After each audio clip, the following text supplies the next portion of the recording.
Mint Nation, I'm Elder Sam Laurie. And I'm Elder Valerie Laurie. Just a few more weeks till the 26th pastoral anniversary, honoring our bishop, Bishop Jerome L. Williams, and our executive pastor, Elder Shawan Williams. Thank you to every partner who has already pledged to be a pastoral anniversary partner. And there's still time to be a part of this momentous giving moment. Yes, our goal is $26 a week for 20 weeks. And now with only a few weeks remaining, you can still be a part of this blessing to our bishop and elder.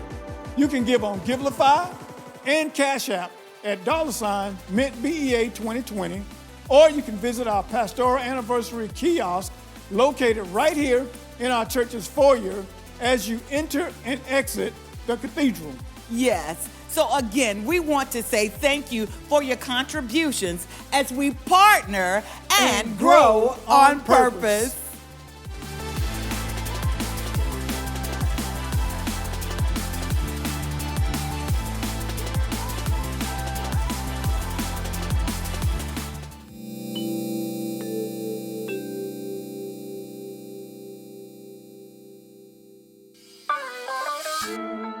God bless you, NTC Nation. So glad that you're with me on tonight and that you're tuning in.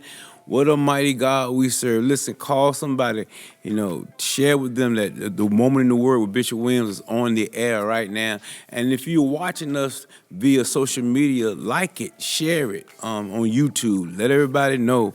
And that'll way the ratings will get out there a little deeper. But anyway, long story short, I want to say, again to the mothers, it was a great day on Sunday. Happy Mother's Day, belated, because Elder did a phenomenal job on Mother's Day, and I was just excited for all the mothers.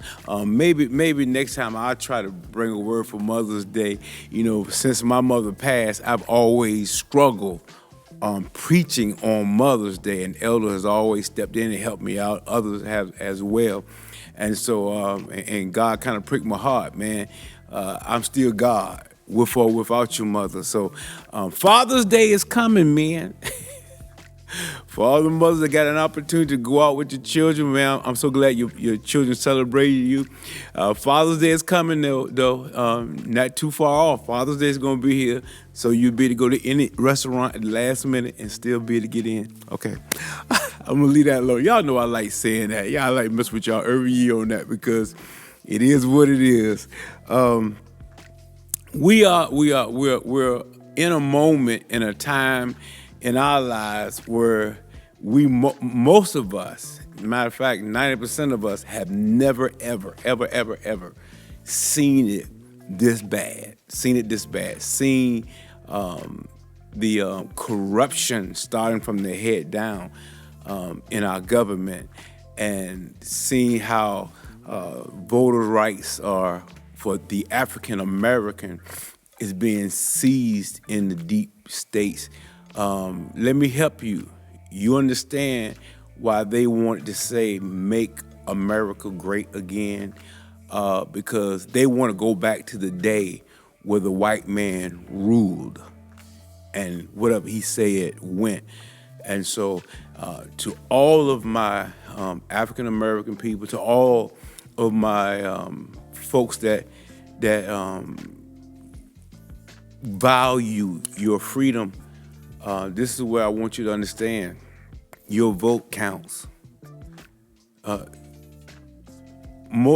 are people that didn't vote, and so he ended up being in the White House, but your vote counts, and you need to see that more than ever before. I'm not going to spend too much time on this, but I have to share with you because the Bible said my people perish for the lack of knowledge, and God has me here in this season to sound the alarm.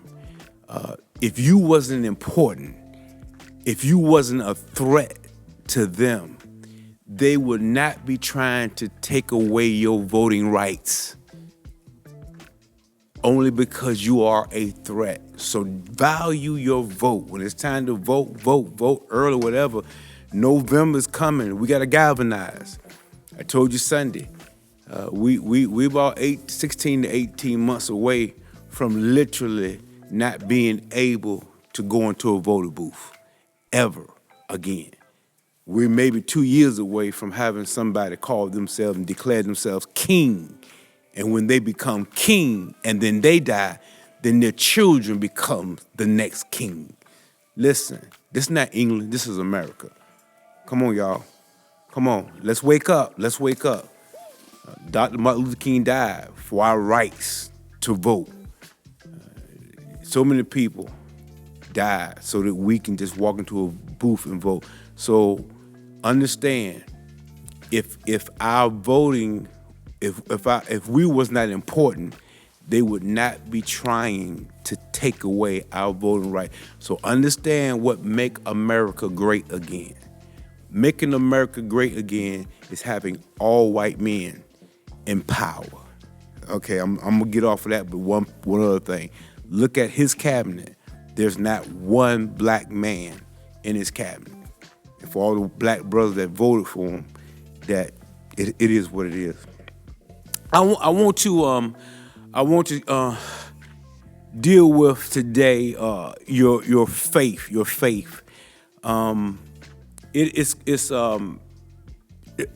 We're in a season that our faith is being tried, and I'm just going to give it to you the way Jesus shared with his disciples. He did not beat them up, but he did ask them, where is their faith? That wasn't, and I preached this text and I've taught it many a time, but it's amazing. Every time I sit down and prepare a lesson, God gives me a new, fresh revelation, and God always operate in fresh oil. So I want y'all to go to Mark 4:1. You guys, you know this thing more so than me.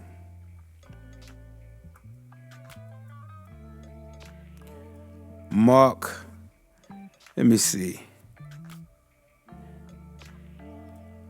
That's it. It's so much. Okay, let me. Y'all hold tight. My computer trying to do the okie doke on me. It always try to do the okie doke on me at the wrong time, and this is definitely the wrong time. Mark 4:38. That's it. Mark 4:38. Y'all run down to Mark 4:38. Y'all know this story pretty much more than me. 38 is where I wanna park my car, but I wanna read verse 35. And the same day when Eve was come, he said unto them, talking about his disciples, let us pass over to the other side.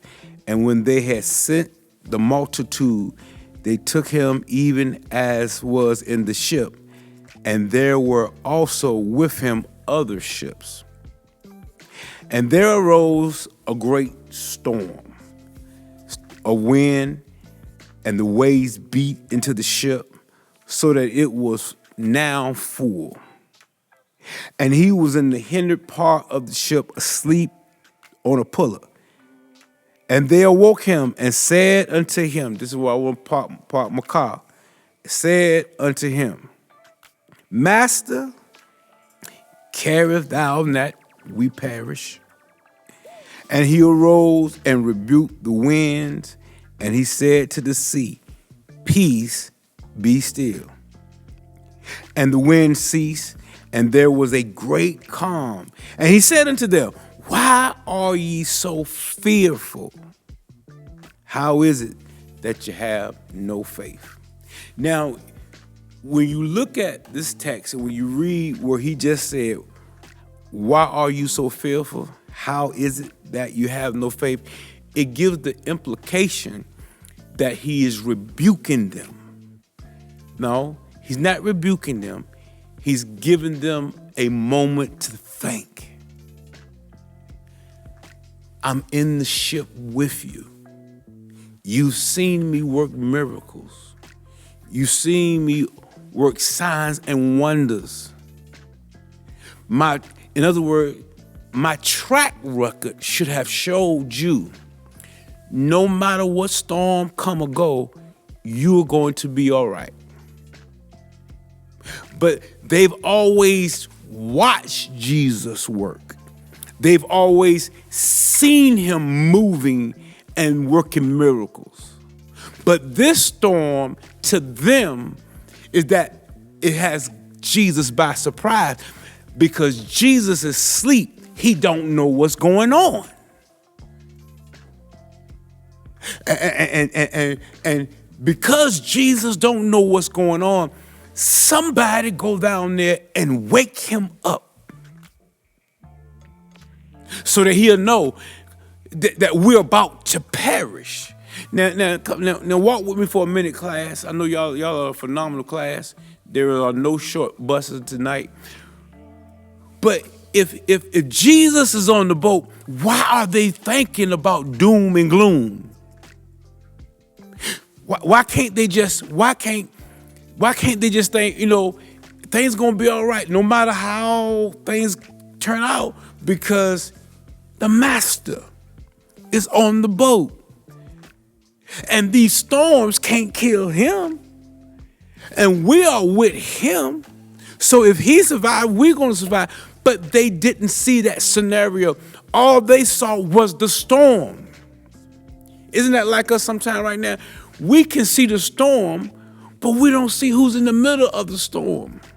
Who controls the storm? Some of us have some storms in our life right now. Maybe 97% of us got some kind of storm. But at the end of the day, no, he's up here with us. He's not rebuking them. Mother Barnes, he's not rebuking them. Elder Jordan, what he's saying, where is your faith? Because I need you to have faith to know, in spite of what you see, it's going to work out. In spite of what you're going through, it's going to work out. How come? Because I said to you, I'll never leave you. You have to learn, we all have to learn to trust God when we can't trace or track him, but still know he's still in control. Can y'all just throw a heart up there and put amen in the comment? Trust him when you can't trace or track him, when you feel all alone and when you feel doom and gloom. Listen, if you look at the economy going south, your president said on yesterday, he said, because he's traveling to China, he cares less about the American people economy as long as there are no nuclear bombs. So he cares less about, he made the statement, he cares less about the American people and their financial stability. God cares. And when you think he doesn't care, this man makes the statement that he don't care. I'm telling you, God cares. And in spite of what it looks like, you have to understand and believe he's going to work it out. The Bible says all things work for the good, them that love God, and to them who are called according to his purpose. Write that down. Mark that in your book. You can carry that to the bank. It doesn't matter how bad it looks and how it gets. He cares about you. People at 1600 Pennsylvania Avenue don't care. But God says, I care about you. And because I care about you, even though the storm is raging, you got to know I'm on board. And just because you don't see me working don't mean I'm not working. Y'all remember I taught y'all John the Baptist. Y'all remember John the Baptist? He got arrested. The king arrested him because they have an argument. The king's like, no, I'm gonna win this argument. Go lock his hind parts up, lock his happy hips up. They locked him up, and John the Baptist thinking about this. He said, listen, I'm the one going up and down these hills, these highways and byways, and I'm declaring there's one coming after me that I'm not even worthy of tying his shoes. But John's faith got weary when he got locked up. See, we can have all the faith we want until certain things hit us. And when it hit us, then our nervousness and our scaredness takes over. And then we got curiosity and we are wondering, is God really with us? John the Baptist tells his boys, he said, listen, y'all go and find Jesus. And when you find him, ask him a question for me. The question is, because I'm here in a jail and I've been preaching about you coming, that I'm not even worthy, but look at where I am. Y'all go ask him when you find him, just ask him one thing. Are you the one? Or should we be looking for another? He only raises that question because of his own circumstance and because his faith now, because one moment he's hollering, Jesus is coming, Jesus is King, Jesus is Lord. I'm not even worthy. His faith was strong until circumstances hit him. Sometimes we can be strong, church. We can be powerful, and we can mean what we say and say what we mean until we're called on the carpet by our faith. Now, faith is the substance of things, hope for evidence of things not seen. Sometimes we go through things and we are really finding out how strong you are. Anybody can clap their hands, do their two-step, and shout on Sundays when you got money in the bank, all your bills paid, and you don't have a care in the world. But can you still shout, dance, and clap your hands when they're about to foreclose on your house, when they're about to repossess your car, and they told you your job is going to be over? Can you say, like Job, the Lord giveth, and the Lord taketh away? Blessed be the name of the Lord. Can you say that? John the Baptist's faith is weary. Go find that Jesus and ask him, are you the one, or should we be looking for somebody else? Because obviously we got a disconnect here, because if I've been preaching the gospel for you, why do I end up in jail? The disciples are on the ship. And their faith is lacking after seeing all the miracles Jesus performed, after seeing him what he's done as he walked the earth. And now they're in trouble themselves. And the question arises, do you care that we perish? I want to present to you as an argument, he cares. Because if he didn't care, he wouldn't have woke you up this morning. If he didn't care, he wouldn't have started you on your way. One thing about God, he's not a liar. The one in the White House, he will lie. He lies every day. Every word comes out of his mouth. But Jesus, our Father, God cannot lie, because whatever he says, the Bible says it becomes. Let there be light. Light showed up. Separate darkness from light. And when light was gone, everything became dark. He made the ocean, then he put fish in the ocean. Everything he says becomes. So that's the evidence he's not a liar.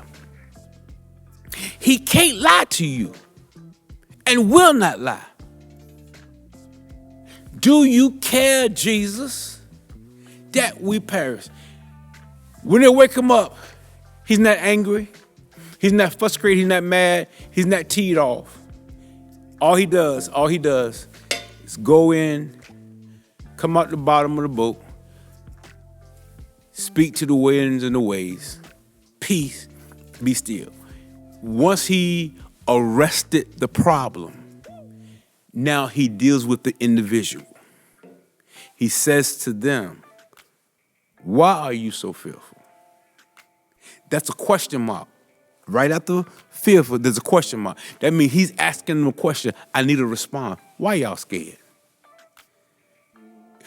Are you scared because of what you saw?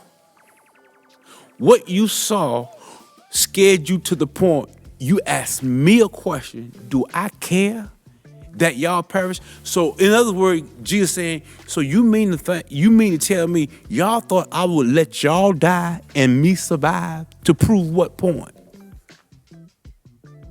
To prove I can't keep you? When I told y'all I'm a keeper?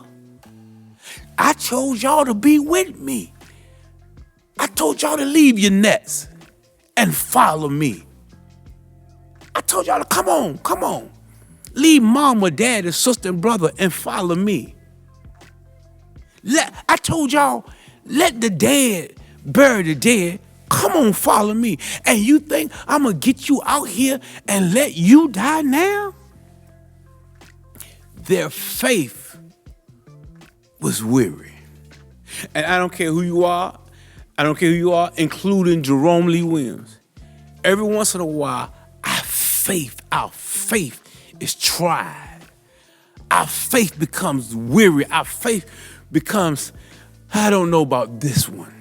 Do I got a witness out there that you're like, yo, we've crossed a lot of bridges, but I don't know if this is the one that's gonna take me out. And that's the one Jesus trying to get your attention on, because you think that's the one that's gonna take you out. You didn't think about the other ones because they was more manageable. But this one you think gonna take you out? All of us, you don't have to say amen, but all of us have been there where we had some times in our life where we thought certain things, certain problems was gonna get the best of us. Can't figure this one out. I've been down some roads before, but this one right here, this might be the one. Jesus asked them a question. Why are you so fearful? I present in my argument. Why are you scared? Is it because you see an economy that's going south? Is it because you see the gas prices that's going up? With all of that that's happening, can y'all help me? Has anything changed with God?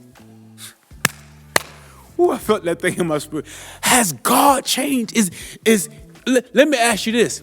Is anything too big for God? Y'all should have shouted right there.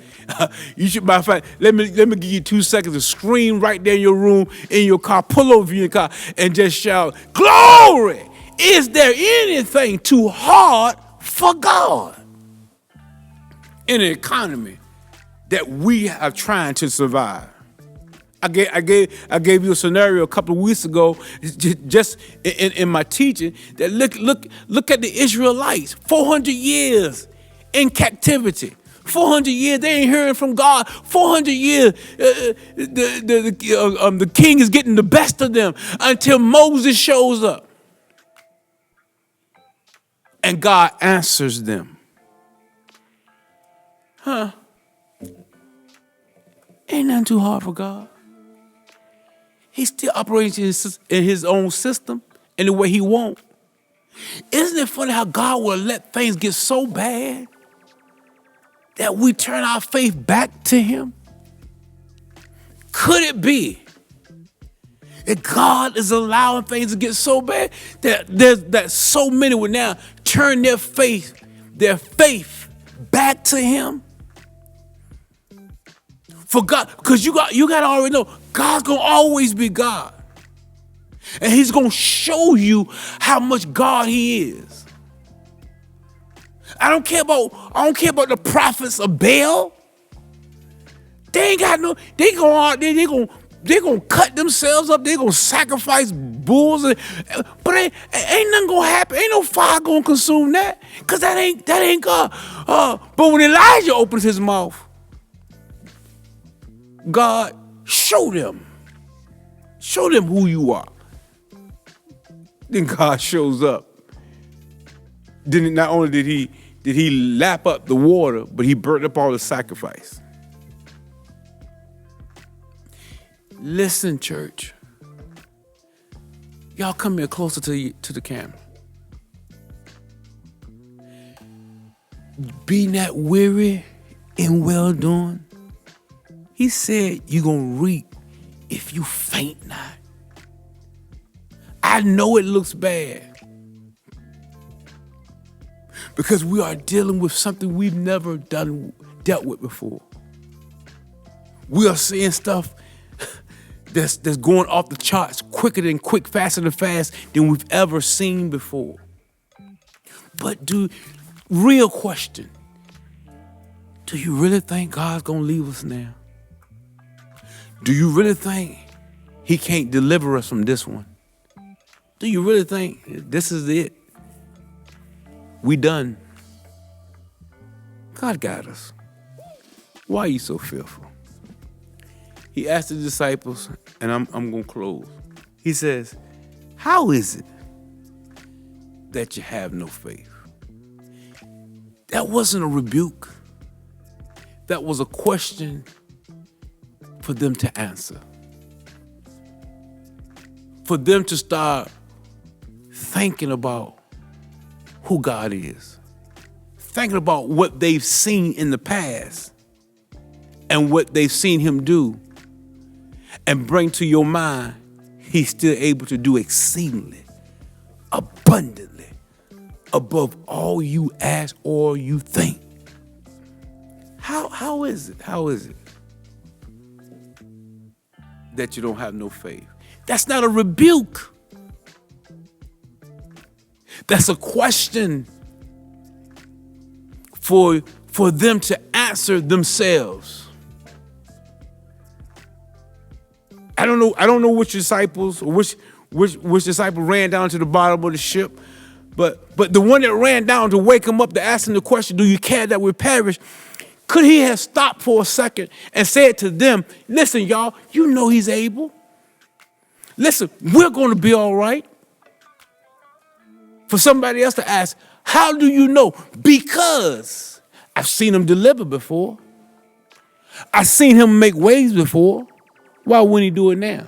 And he's on the boat. You have the one that's able to speak to the storm on the boat, and we're scared. Sometimes we get nervous and scared because we feel like God don't hear our prayer, and he don't hear our cry.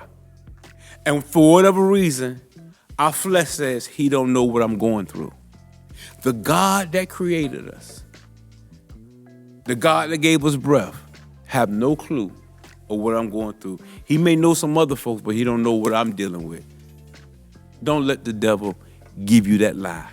God knows and he cares. And he's going to be with you till the very end. Be encouraged. Hold on to God's unchanging hand. Why are you fearful? Question mark. Because he spoke peace to a storm where they thought this got to be the end. Can I help y'all, Mint family? This ain't the end. This ain't the end. I know you think, and I'm gonna be transparent. God, how long? God, how long do you let this tyrant run rampant? How long do you let things keep going the way it's going without you making an impact? And then showing us just what, because every day is something. Every day it's a post, it's something. God, how long? We've all asked that question. You may not tell nobody, but you've asked it. I know I've asked God that. But the reality, God saying, man, I'm that mark. So that sinner is gonna die. I'm that mark. I'm still running this ship. Even though you can't see me, track me, or trace me, I'm still in the bottom of the boat. But when I show up, because you think I'm not orchestrating this, when I show up, I'm peace be still. You're gonna see. All I need you to do is just stand still and know that I'm God. Mary says, if you had been here, another question, if you had been here, Jesus, my brother Lazarus would have never died. Jesus said, well, you gonna see him again. She cuts him off and said, I already know I'm gonna see him in the resurrection. He was clear to her. He wanted her to understand what the resurrection was. He said, I am the resurrection. That means you have a perception of on the other side in heaven. Girl, I'm him now. The resurrection is in my mouth. Whatever I say become. I can move the rock. Can't do it. He been there 4 days. He stink. Move the rock. Lazarus, come forth. Take that dead man clothes away. I am the resurrection. I am the life. I am the way. So y'all not gonna die on this ship. Y'all not gonna die seeing what you see going on. God says, I got you. Peace, be still. Question I want to leave with you as Jesus left with the disciples. How is it that you have no faith? Now faith is things hoped for, the evidence of things not seen. You have not seen how this is gonna turn out. But I got faith God's gonna work it out. I have to run. My time is come and gone. I want you to know, y'all, hold tight. Hold fast to what God said. When he said, I won't leave you, you can take that to the bank. Love you to life. Can't wait to see you Sunday. Sunday gonna be another phenomenal day. Listen real quick. I'm gonna preach at the 9 o'clock service, and soon as service is over, we're not rushing, but soon as service is over, I have to travel to one of my son's church, Bishop Marvin Harvin, and I'm gonna preach there for him at 11 o'clock. I want to invite any of the Mint partners that if you freed up, come on, go over to Churchland with me and hang out with me for another hour. And let the Lord have his way in that service. All right, until Sunday, I can't wait to see you. Love you to life. Peace.